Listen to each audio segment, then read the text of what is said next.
Howdy, howdy, howdy, everybody, and welcome to the iGPFun Formula 3 series presented by Virtual Racing School. We're here live at Road Atlanta. I'm Austin. I'm joined by Marco Barber, and you're here watching Apex Racing TV. And Austin, it's time for a proper F3 party tonight. It's one of the most beautiful tracks in the world. We have almost 60 cars in attendance among the drivers who have signed up for the race. And more importantly, it is the penultimate event of the season, so there is not a lot of time left if drivers want to improve their position in the standings or just get that big result that maybe they have been chasing for the whole season.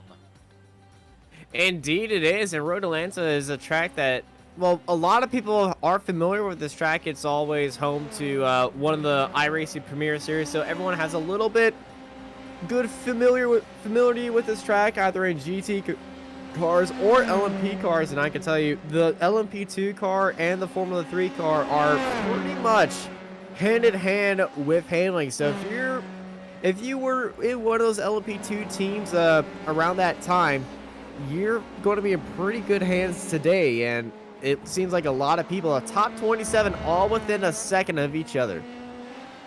Oh yes, the traditional balance that we seem to have with, the iGPFun series, where fighting for the, top 20 or top 30 usually means you're fighting in the midfield or upper midfield. Such big and competitive the whole field is. Now, Gianfranco Pagotto is looking at everyone else atop the free practice mountain. The qualifying mountain. I'm very stupid, guys. And I should know that, of course, we have a very, very long qualifying session, Austin. And that is basically in its final few seconds, because 1 minute away. And of course, if you get the checkered flag, you are done for the day qualifying wise.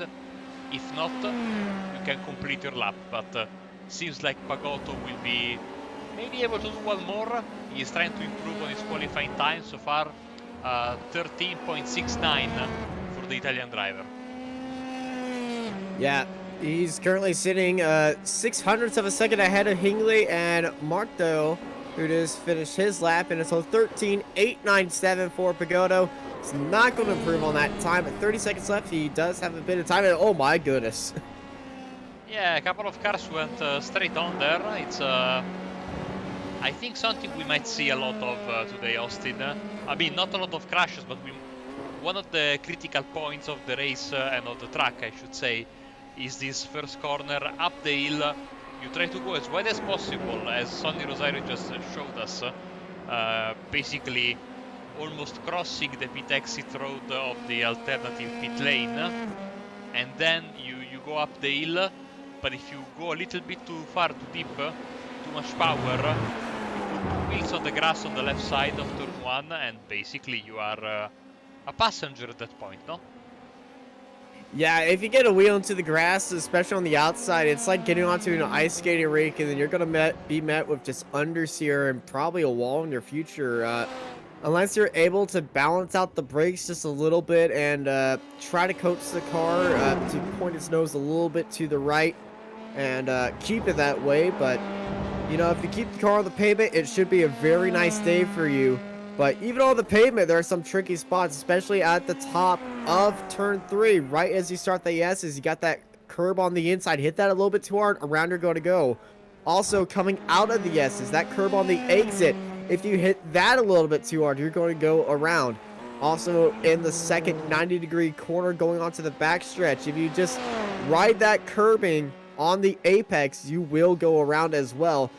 And going over the top, underneath the bridge, as we were watching Bogberg go to right now, if you just get a little bit too much throttle right there, I know not in the F3 car. Well, I believe he was going to the pits, but that is another way to say, I know in the IR01, if you're coming over this hill, you're going to be losing a lot of traction up here because it's just such a negative G effect. You're feeling weightless going over there. You're just relying on the downforce of your car because the momentum of that car wants to keep going up in the air, and you will lose a little bit of control at the top of that hill. thankfully for these drivers, there is no need to stop unless you really have to. So pit entrance won't be a matter of contention, but we have the grid, Austin. Here we go. Yeah, 50 cars here today. Gianfranco Pagotto is starting up there on pole, followed by Matty Hingley, Key, Tiago Marto, followed by Francesco Meola, Samuel Hermer, Luca Ferrari, Lucas Maroon, Victor Barris, Philip Lucas, Clark Williams, Gavin Petty, Johan Bergersen, Premzal Piesnak, Vincenzo Carcecci, David Martin, Zachary Beeson, Michael Podozek, and Luciano Lorenzo, followed by Daryl Governor, Andy Flint, Stuart Millen, Bill McIntyre, Luciano Zangner, Adam Talsma, Zolta Zomar, Christian Glamsetter, Ben White, Francesco Corras.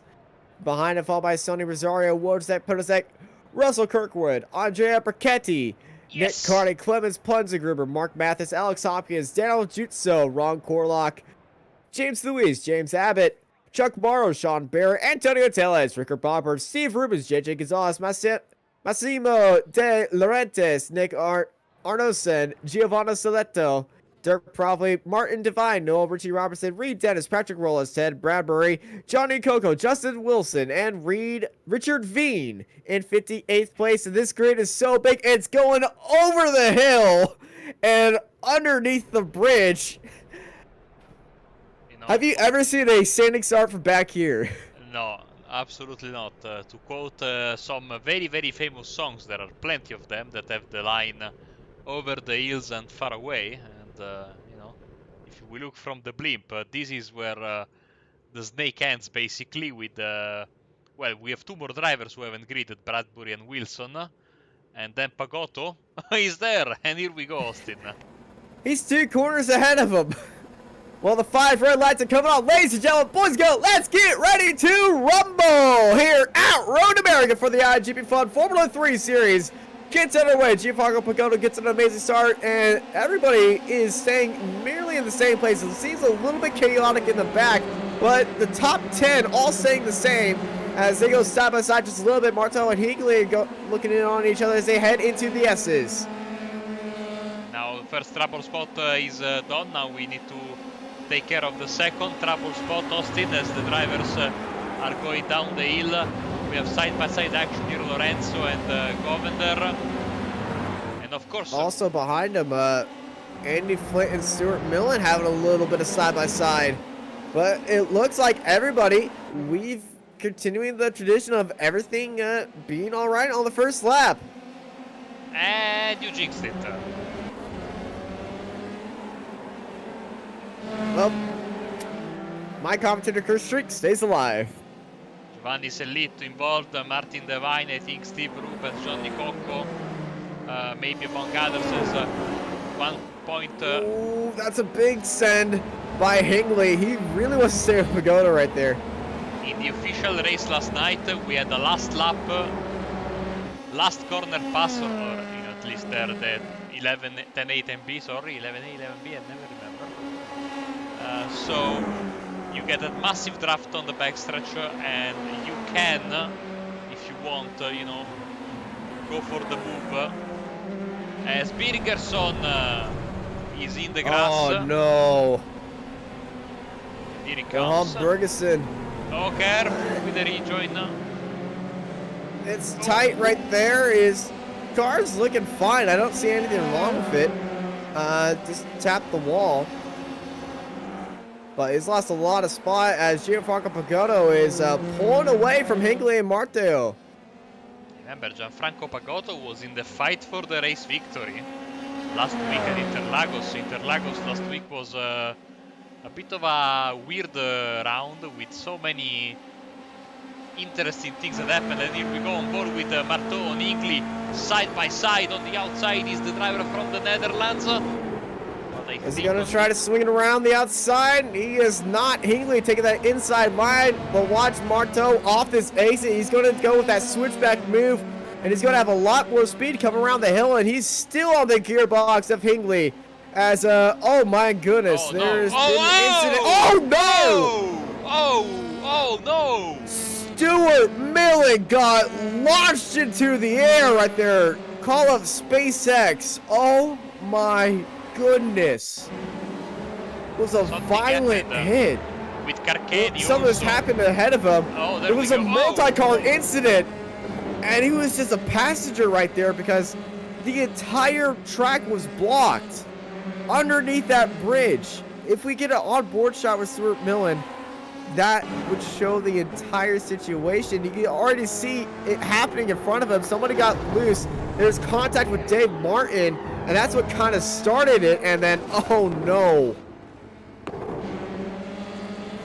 I have never seen something like that before. As we have issues for James Abbott, unfortunately, as we have a fantastic fight here for the second, third and fourth step of the podium. Morto is trying for the move, but look at Francesco Meola and Samuel Hermer, as they're super close with each other. They want to get into the fight as well. Meola had a great move right there. Sorry to interrupt you, Austin, but of course this is helping Pagotto massively. Of course, since the guy is battling behind him in the mirror, and that's the fastest lap of the race. Yeah, Gianfranco Pagotto, another level right now, and I believe he said Road Atlanta was not a track of his choices. We got a big scrap right here for 14th. Battles all over the field. Here we see Potoshek with Lorenzo and Covender as they go down the hill. I absolutely love this section of the track. Honestly, Austin, I love this track full stop. It is so nice when you get the downhill section like properly, but also it is very frustrating when you don't, and of course the moment you get it right, you really feel like you've accomplished something. Indeed, and you know, that S section is like a puzzle piece when you first hit it, but when you finally hit it and get it right, oh man, it feels like you just solved a Rubik's Cube for the first time. I don't know about you, but the Rubik's Cube gives me like a, you know, unrestrainable desire to smash it into very, very small pieces. You would hate me, my grandfather, that we both can solve it in under a minute now. Oh man, I'm very jealous of you. We're robots. Look at this fight here, as that was Govender going sideways, coming out of the first chicane and down the S's. And this turn 5, I mean, pointing case. Governor! And Meola, where is Meola? Meola's in the wall, and he's out. Oh, the protagonists of the series, especially as of late, Francesco Meola, probably got the curb on the outside, or the grass on the outside, and spun on the inside wall. No, he got the curb on the inside, like I pointed to, and that spin has already happened mid-corner, hard into the wall, and he's lost his engine intake right there. And Meola's off as we got a big side-by-side fight right now. Podozek and side-by-side. Podozek's down the inside, but it's going to be Governor taking the move in the secondary part of that chicane. On board with Mikhail Potoshek right now, as he's going up the hill. As you can see right now, you basically don't know where to brake. You don't know where you're going when you go up the hill. The trick that I got when I first started on iRacing, Austin, reading on the forums, was to point at one of the trees. Now I don't remember which one, but I know in my mind which one it is. But if you ask me to point it out right now, I don't know. If you go up the hill and follow, just like at Laguna Seca when you go down the corkscrew, you have to follow one of the trees on the left side. The same here, you have to follow one of the trees and it will guide you towards the proper braking point. Yeah, follow the yellow brick road, more like follow the big tall oak. I'm not sure which type of trees actually grow in Georgia. I haven't been there in a while. Marteau and Herber in the meantime, side by side. Remember, look down the... by the way, Austin, sorry to interrupt you, Pagotto said the fastest lap of the race like for the first 7 laps in a row or something like that. Including this Picotto one. is... Picotto, calm down. We're 3 seconds in the lead. Is he driving a Formula E? No. No.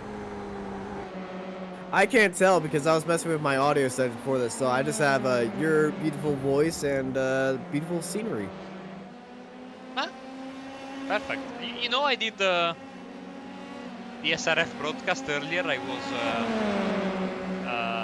with a new. We have a new broadcaster, so it was just he was doing it. I was just looking over his shoulder. So I watched the entire race without. Look at this. Audio Look at and this. side by side, the attack.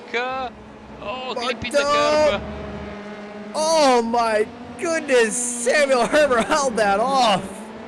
Oh. And big spin, the 98 of Williams is in the wall. Clark Williams is off and it's not over there at the front. So I was saying, I watched the entire race whilst shadow broadcasting without the engine sound, and so I had only Dane Bird and Jim Oxon. It was very weird, you know?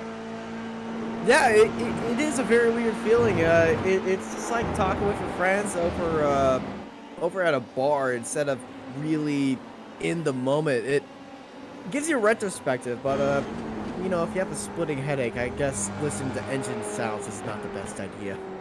Yeah, I think it's the weird stuff is that you see these cars in the background and you, in your head, you know these cars make vroom vroom noise, no? Yes.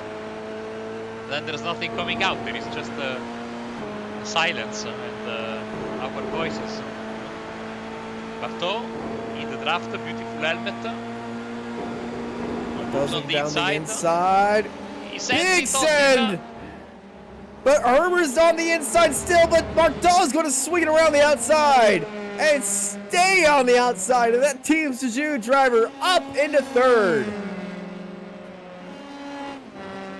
What a glorious move right there, but they need to keep moving. If they continue this battle, Luca Verarni and Victor VRS right behind him are going to have a big fight. Speaking of a big fight, Zolta Zomer and Luciano Zainier side by side coming through the final corner. And a cross line, big switchback move by Zainier.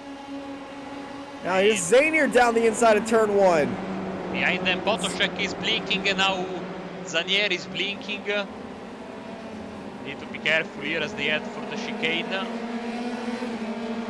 Big moves happening right now.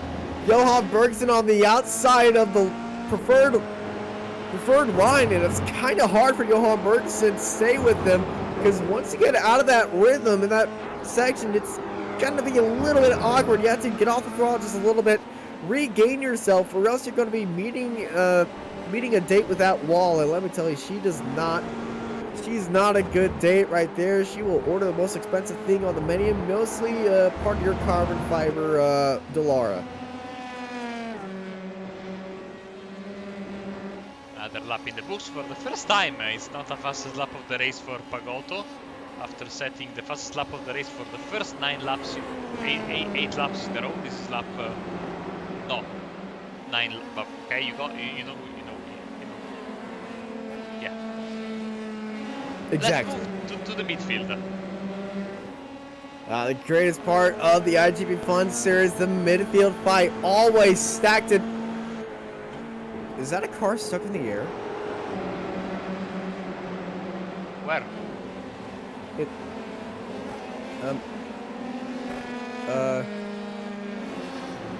In that shot, I don't know if we're having the same cameras or not on the car, but there was just a car just sitting in the air.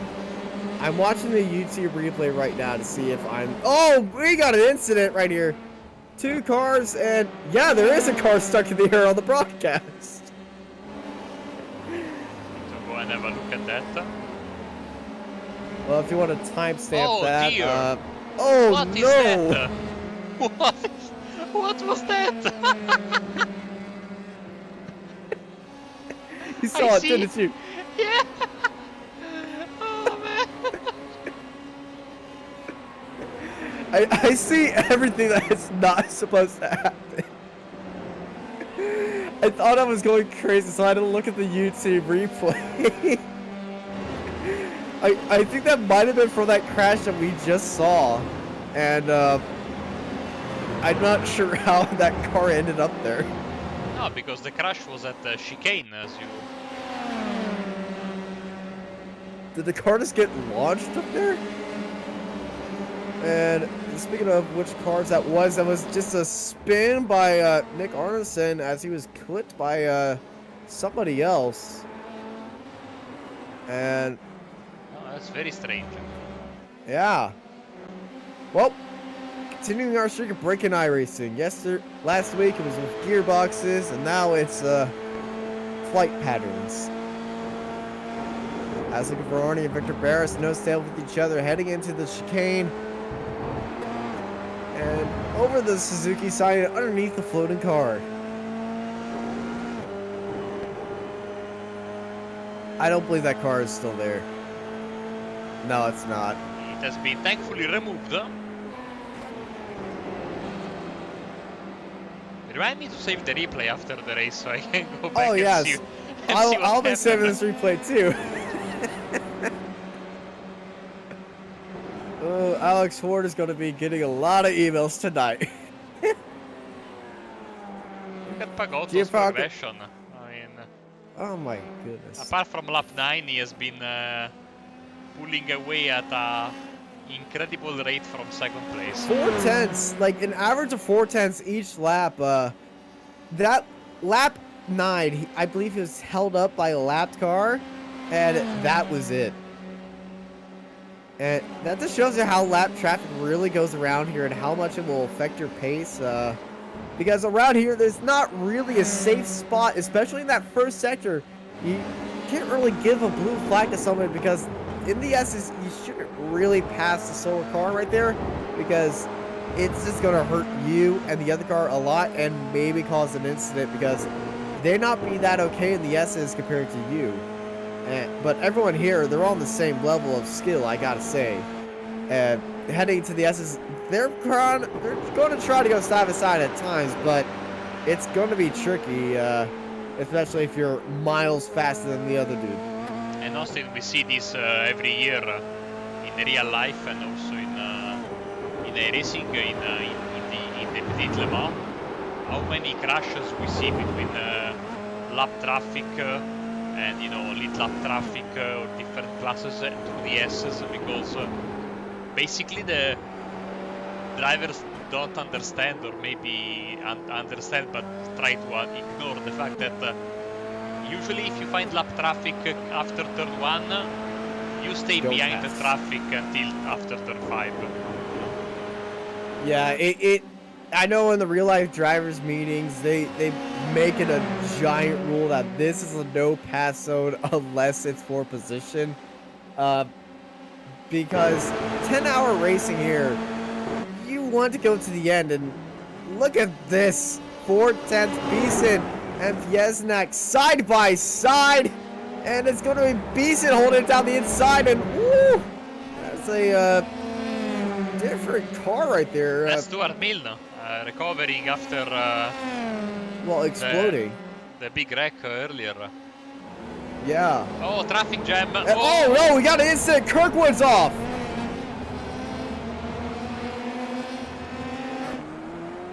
There are 3 wide heading into the braking zone, and Sonny Rosario is heading into the pit lane. He's got a messed up front wing, so he's going to get that replaced. Down the inside, Andrea Pachetti and James Luis Bracchetti's up there in the 21st. Needs to be careful there as massive send from McIntyre. There, go down the S's once again. I am still in love with this paint by McIntyre. It's so beautiful. It seems just like yesterday when we started this season when he showed us that paint. And, well, never stopped looking at it. Oh, Marteau with the fastest lap of the race is really putting some massive pressure on Matti Ingley. There in second place, but with a 1:14.03. That is 2/10 faster than Gianfranco Pagoto's fastest lap, and 5/10 faster than Matty Hingley's fastest lap. Also, you want to know the gap spread between Hingley and Marteau last time by? 7/10. He gained 7/10 in one lap. He's pushing massively, you know. Look at that. So Austin, even with these little F3 cars, which are, you know, powerful, but certainly not top level in terms of lap times, it's still only a 1:15 lap. This means that we are already basically at the halfway mark of this race, as Luca Varani gets past Victor Barris. And I was he had that move. I was looking at a older Euro Formula Open broadcast, real life, and I found a DriveX car, just like you know, Victor Barris. So we know about the team DriveX, real life team in the junior formulas, now trying their hand at sim racing. And you know, I love when I watch these random older races and some you know, name that then we find either on iRacing or in real life, you know, racing maybe at higher levels, one would hope, from 2016 to today. Yeah. They come up, you know, it's interesting. I also found a good video from earlier this year, a name that you and I both recognize from the Formula Regional Americas streams that we used to do. And I was watching their old broadcast, and Dario Kangalowski's 11 overtakes in a race. This is some aggressive defending by Manny Hingley on Marteau, but it's paid off right there. There's some multiple moves heading into that braking zone, so, you know, Luca might be a bit up in his head with protest after that, if that is going to be brought up, but that is some hard racing by them.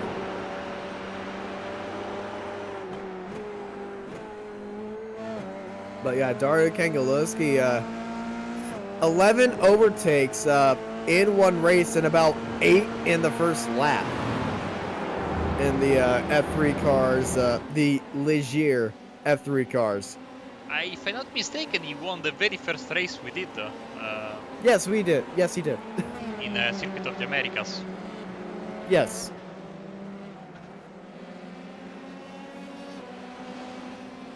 AJ Allmendinger was also in that race and got killed by a curb. Oh yeah.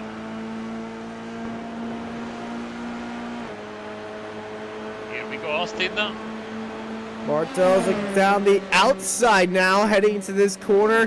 They're going to be side by side. Matty Hingley's going to send it on the brakes. Marteau's going to go try for a switchback move.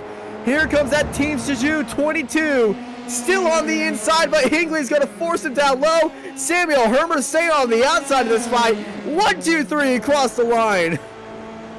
Oh, he's going for it. A great block in there from Hingley. And Hingley's now stuck on the inside line. Oh, here comes Hermer. Hermer is slowly making his way side by side. Hermer big send into 3. Hermer's collected a cone though. And the lap car goes by. This breaks up the battle a little bit. Very dangerous moment. Let's see it again from his own board, Austin. Yeah, Hermer was very confident heading to this. You see that fight in her cockpit. You just see above going way out to the right. Just like, I'm just going to do opposite what these guys are going to do. Side by side with Marteau, and heading into this point, there's that tree, by the way. And, well, he tried to fight it because he knows Marteau is not going to back down. And just a little bit too much mustard, goes off into the grass. But he's still in 4th place, and he's still got a gap to Luca Ferrari back there behind him. But, man, that was an aggressive move by Samuel Hermer. Not the last that we're going to see from him, because I can tell you, Hingley versus Marteau is going to be going on for a while.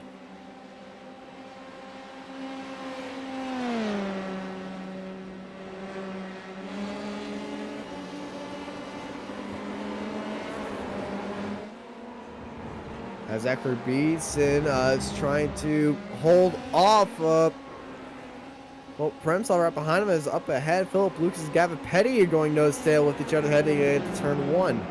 I think I remember which kind of trees are very popular in Georgia. Pine? I think it's the magnolia, I think you say, trees. You might be right. I know because in the golf club video game, the name for the fake Masters courses every year is the Magnolia golf tournament or something like that. Eastern Redwood, Broad Cypress, American Hornbeam, American Birch, Creek Myrtle, Oak, hey, River Birch, Lullaby Pine. Man, there's a lot of them. Yep, Sweet Bay Magnolia. Dear. And oh man, Punzig very slow out of 5. It was all sorts of sideways, Austin, and somehow we saved it. Man. I love this track. This track is fantastic. Look at this. Battles every time we switch cameras. Oh no! No, no, no! Hard into the wall goes Gavin Petty.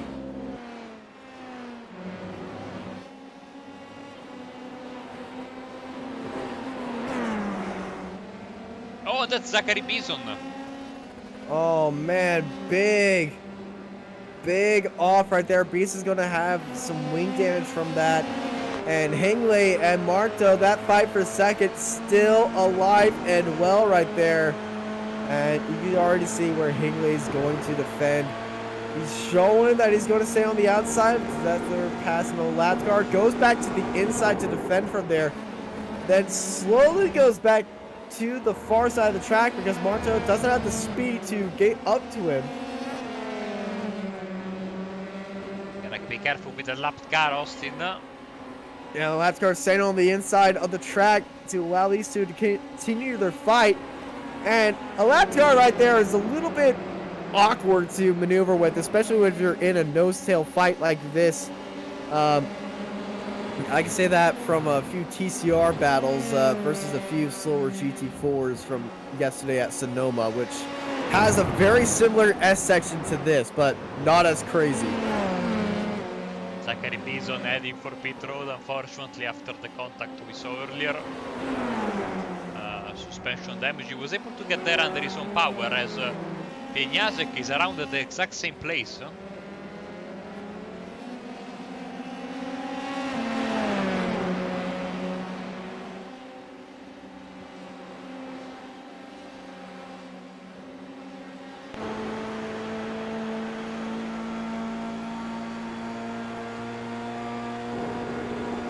we go, and the chicane.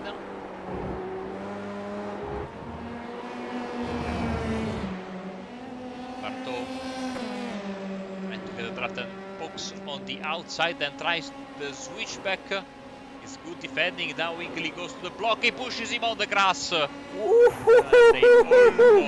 almost. Oh, and a beautiful cut back by Marteau, but doesn't work. Ingley stays in front. Austin, I tell you, if Ingley keeps on defending like that, one of these laps, Marteau is not going to lift the front stretch. It's already the second or third time he has done something like that, and I think Marteau at some point will say, okay, I want to play this game too. And we know usually that ends up, in a trip to the medical center. Oh yeah, but hey, this is remind me of Petit Le Mans last year with Ricky Taylor and the LMP2 class. It was the LMP class, where it just got absolutely wild between them. Here comes Marto down the inside once more. And this fight has been going on for so well. We're already on lap 22. Marto on the outside looking in. Matty Hingley, though, still holding him off. I think Marto is going to be thinking around the outside of the box right here. Going to try to make a move in a very uncommon spot. I think we're about to see a move in the S's, because he is putting some pressure on Hingley. Side by side into turn 1. Marto's got a lot of speed on the outside. Wheel to wheel, they touch right there. And Matty Hingley goes deep over the... He's in the grass. Marteau in the S's round the outside. Marteau's a little bit loose, but key tag of Marteau and Matty Hingley still nose to tail with each other. And Marteau comes out in second place. I thought for a second that Hingley had a puncture or something because he was super slow. Then he got his pace back, but he's still in the draft. He will not let this go away without a fight. So let's see if he can get, you know, I think Marteau has got a little bit of slipstream from the lap cars in front, but I still, watching yesterday the official, there is plenty of space, and look at the gap coming down extremely quickly. Austin, oh, here we go. On the outside. Higley on the outside.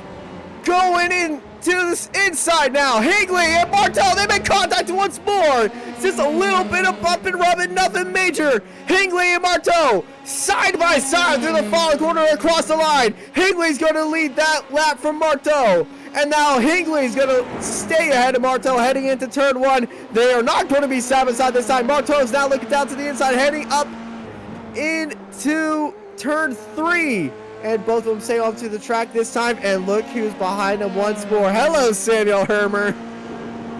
Let's jump on board with him. I think he has the best seat in the house.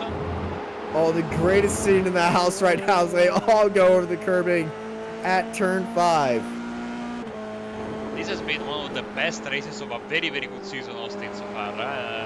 Battles everywhere we look, and this fight for second. So far! Oh, the spin ahead of him! You know, to quote Spaceballs, we brake for nobody. These guys didn't lift. They didn't lift, and they're traveling at ludicrous speed right now. Oh yeah, I see you're a man of culture. I am a man of culture, and I don't need my Mr. Coffee to keep me awake right now. I just need some good old racing here on Mr. Apex Racing TV.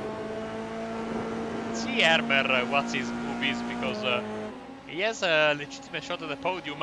He goes for the... Oh, here he goes! Big send down the inside from Samuel Hermer.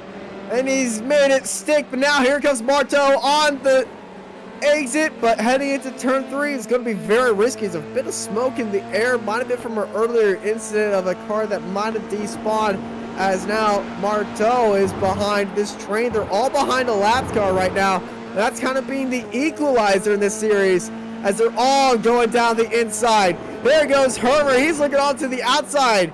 Matty Hingley's got that inside line. Who's going to have the best exit coming out of this? Hey, do you know what's better than 2 wide? 3 wide. That's right. We're about to go 3 wide on this back straight. Hermer, Marteau, Hingley, all in each other's drafts. Here comes Hermer. He's looking on the outside. Marteau, he's actually being smart about it. We're not going to go 3 wide, but we got a 3-way fight. Hermer's trying to look on the outside of the Hingley. Hingley's going to deny him right there. Here comes Marteau off the exit. Underneath the Suzuki bridge they go. And Martel's back into 3rd. Very smart. He waited a bit. And then the moment he found a better exit by hanging back for just a bit, Marteau was propelled like out of a cannon. And he made the move very easily. As Phil Lucas, unfortunately, from P8, is into the pits, so certainly something has gone wrong for him. Yeah, Phil Lucas had a good day, but unfortunately something happens as Johan Bergs has fallen down the field as well, as this fight for 2nd place is not letting up at all. And that gap in front of him, I don't think they care about the gap to Gianfranco Pagoda right now, because it's up to 13 seconds and these guys are just looking in their mirrors and just battling with each other, and they cannot care of single in the world. This is looking like the battle for the lead in their minds. And here comes Marteau in the draft. Big force on the outside. Side by side they go once again. Marteau's going to swing it around the outside and make that move stick for 2nd place. Fantastic pass, but now he has to defend. Matty Hingley will not take this lightly. Here we go on the inside. And Samuel Hermer also poking his nose on the inside of Marteau. Oh, they almost on the grass. 3 wide. my goodness, Hermers is one brave cookie, but he's off and into the cones. And there goes Marteau into the wall. Marteau tried to avoid Hermer, and he's lost the back end. That upset him. And in a plume of smoke goes Marteau. And Marteau was just in between a rock and a hard place. There goes Hermer down the inside. Hermer goes off. Marteau goes to avoid it. They had a little bit of wiggle, gets into the grass on the outside, and then comes across the track, almost collects Hermer right there into the wall. Oh man, and that is the end to a massive fight. Let's ride on board Samuel Hermer. You can see there's Hingley and Marteau right there. He goes a little bit deep, almost deja vu style, gets into the grass. This is the biggest escape I've seen from an incident right there. He was so close to getting his nose clipped by Marteau, and Marteau is out of this race. And oh man, he was having such a good day too. Austin, I'm sad it ended up in a crash, but I mean, they threaded the needle for so many laps. It's a miracle that everything lasted for more than 10 laps. This fight. Again, sad that it ended like that, but you know, you can only risk so much at some point. Indeed, and they are for sure continuing these massive fights throughout the field as Daryl Governor and Premsal Piesnak are nose-tail with each other heading into turns 1 and 2 and 3, as both of them are staying on that course right now. And I gotta tell you, that grass in real life has pretty much got a divot at the end of every race right there.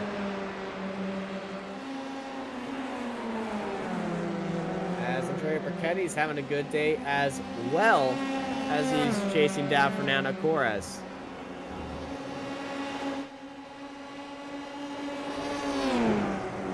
Andy Flint and Antonio Tellez side by side, and Johan Bergeson's in there as well. Bergeson fell down the field a little bit earlier, had a little bit of spins. Side by side across the line goes Dave Martin and Christian Glamsetter. I think Austin is commentating whilst getting a sandwich in his kitchen. Shut up.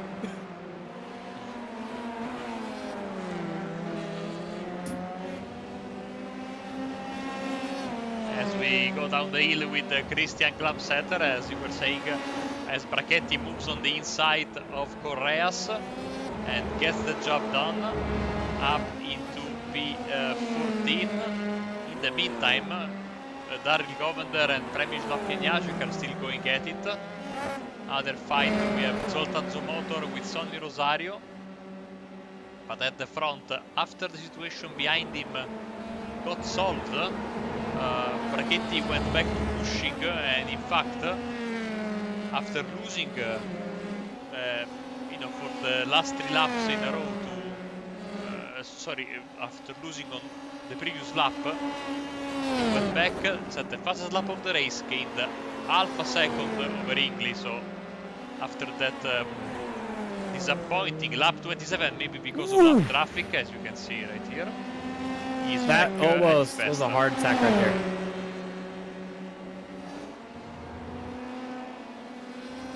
So continue on, big sweep down the inside as Daryl Governor still trying to make a move on Premsal Piesnak. Piesnak getting a little bit loose coming out of the chicane. As they continue on, big race right there. Big defense by Premsal, just not giving Governor any bit of road to work with.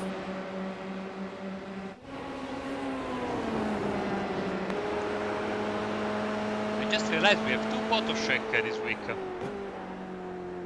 We have Michal, we always have, and Wojtek. I assume they are brothers. They might be. I know Wojtek's been in a few of them. I believe at Spa we had him as well. And both of them going nose-tail with each other. So they've both got that massive pace like the Burns brothers do in the Formula 345 series we commentated on yesterday. You know, in Italian NASCAR Championship, we have 2 brothers who are in a team. The team that has their name. And in the penultimate race that we had 2 weeks ago in New Hampshire, they wrecked into each other lap 1, third one, of a 150-mile race in New Hampshire. Oh, no. I don't know who's going to be the upset one in that situation, because I don't have family I race with, but, you know, if I race a family I crash into, it's more like a, hey, type situation more than a... Because I was wondering, because, you know, the number one rule is don't crash with your teammate, but what if your teammate is also your brother? Like, that must be like... It's kind of okay. Oh, no! Oh, no! And the brother curse, Wotek is off and around in 13th now. He was already upset the moment he was braking, then he went with a bit too much master. Big hit curb. He took the rallycross line. Now he's got Andrea Brachetti, Fernando Correas, and Will McIntyre for company. Austin, this race is already over. It went by in a hurry, which means we had some incredible fun. Yeah, time flies when you're having fun, and I gotta say, it's still not over yet. We still got more laps to go. Brachetti and Podesek side by side. Brachetti looking down the inside. Both these guys up multiple spots, almost equally the same amount of spots. 17 to 18 spots gained by both these drivers.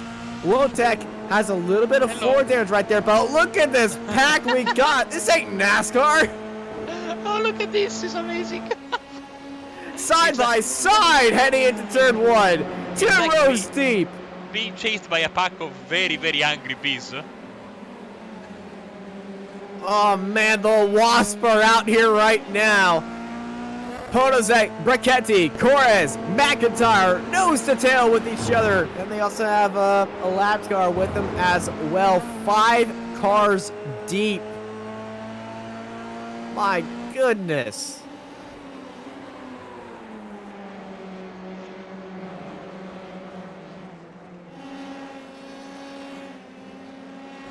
Alonso Motor, wide, Rosario passes him.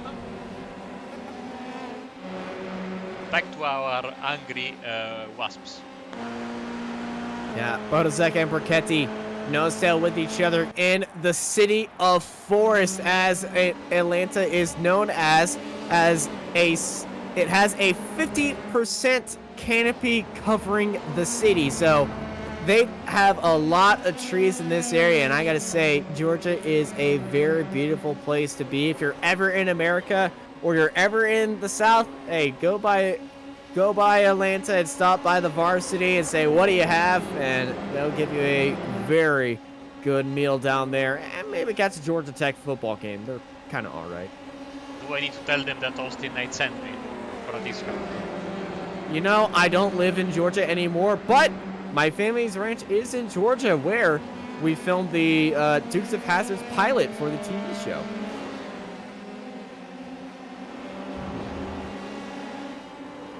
Go Potoshek.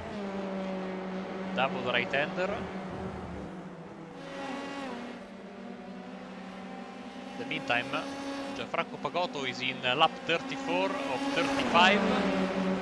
Actually, he's halfway through his penultimate lap. There he is. And so... Oh, side by side. Look at this. Brachetti and Podesek side by side. Brachetti's on the outside. Podesek trying to look for a big step by Andrea Brachetti.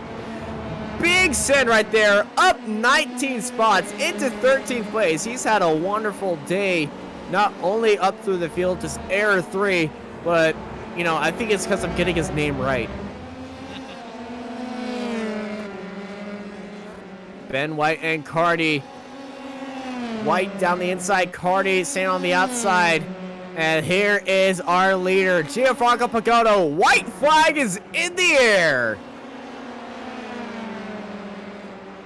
And this is happening right in front of our leader. Three-way fight for 19th. White, Cardi, and Mathis heading into turn 3. And there's our leader at the end of the shot right there, as they're racing through the S's. The white flag is out, but hey, They still have 2 laps to go if Bakoto does not pass him on this lap.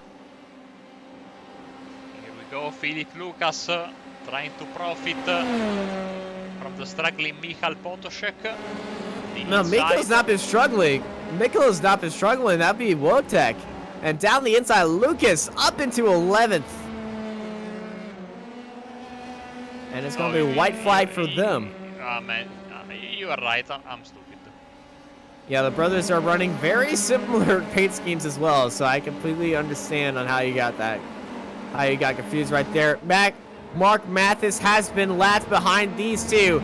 The fight for 19th has another lap to go, but coming across the line behind 2 cars down to still 5. The checker flag waves for Gianfranco Pagotto.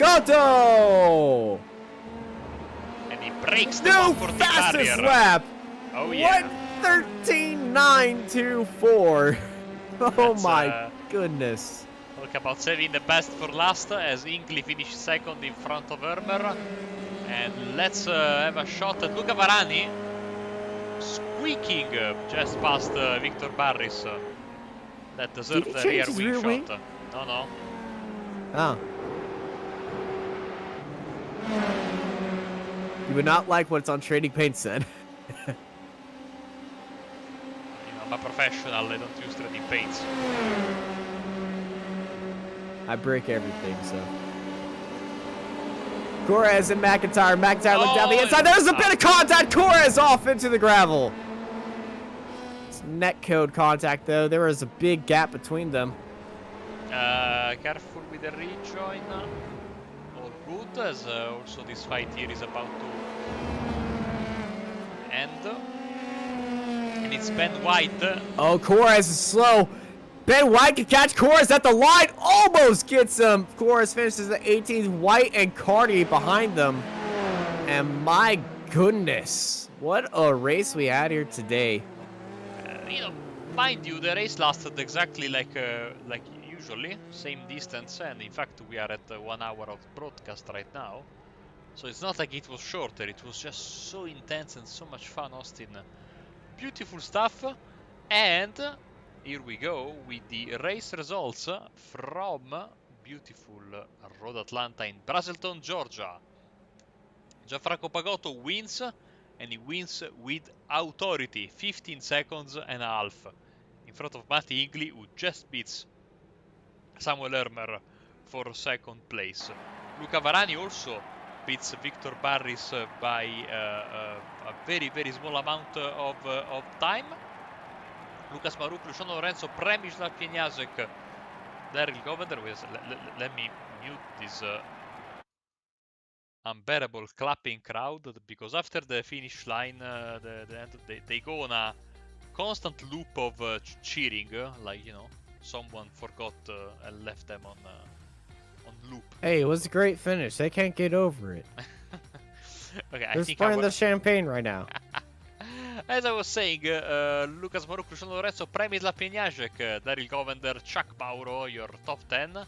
In front of Philip Lucas, Michal Potoshek, Andrea Brachetti, Wojtek Potoshek, Will McIntyre, Daniel Justo, Zachary Bison, Fernando Correas, and rounding up the top 20, we had Ben White and Nick Carty, then Mark Matis, Clemens, Punzengruber, Andy Flint, Johan Birgersson, Sonny Rosario, Dave Martin, Zoltan Zomotor, Christian Glemsetter, Antonio Teyes, and Johnny Coco round up your top 30. Then we have Russell Kirkwood, Nick Aronson, Richard Boberg, Dirk Provely, Stuart Mill, and Richard Van Feen in 36th position. 2 laps down were Massimo De Laurentiis and Luciano Zanier from Italy. Also Giovanni Sellitto, Noel Ricci Robinson, Giovanni Sellitto also from Italy, and James Habbat. Then Reed Dennis, Patrick Rowlands, Alex Hopkins, Jota Gonzalez, QT Marteau. What could have been for him? A great fight, fantastic fight. Too bad it had to end that way. James Tullis and Sean Barnett in P48. 49th was Gavin Petty, 50th. You can see by the amount of laps that they are down, clearly these drivers have called it a day before the scheduled end of the race. As I would say, Gavin Petty, Clark Williams, Adantasma Roncorolac, Francesco Meola and Vincenzo Carchedi, Steve Rubens, Martin Devine, Ted Bradbury, and last but not least, Justin Wilson. So, Austin, what a fantastic race, and unfortunately the penultimate race of the season. We are very, very close to the end of another exciting iGPFun championship, which, of course, if I am not mistaken, will bring us next week for the final round. I think it's going to be Monza, if memory serves me right, but wait a second, because... It is Monza. So we're going to have Monza in the F3 and I think Imola in the 3.5, which is going to be a proper way to end the season. Unfortunately, we don't have any driver jumping in for interviews, which is, you know, very, very, very, very sad. But Austin, you know, I mean, when you put some great drivers with a very nice car to drive on a fantastic track, I think you get the result we had today with, I mean, every time we changed the cameras, there was a battle, basically. Indeed, battles all over the track from start to finish, and I gotta say, it was a fantastic day at the track here, and I can't get, can it be next week? Yeah, by the way, next week, don't miss the next episode of iGPFun on Apex 360 TV, because not only we will have the final race of the season, but also we will give you every detail we know about the mystery of the flying car.